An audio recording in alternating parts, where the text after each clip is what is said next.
Hi guys, welcome back to my channel. If you're new here, I'm Boots and today I'm taking you through my daily routine with afternoon shift.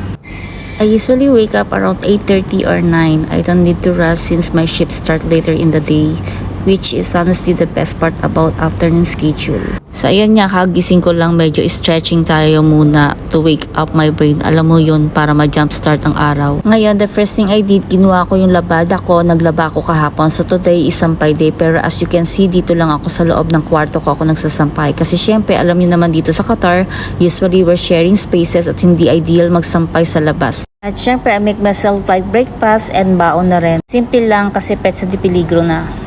Habang nagbe-breakfast, of course, hindi pwedeng mawala ang K-drama time. Grabe, sobrang love ko talaga manood habang kumakain, sobrang chill and vibes.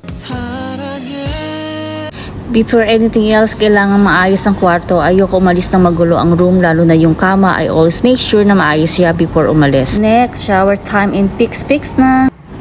And yes, daily ko binublow dry ang hair ko. Hindi ako sanay lumabas ng bahay, basa yung buhok. Gusto ko presentable kahit pa late shift.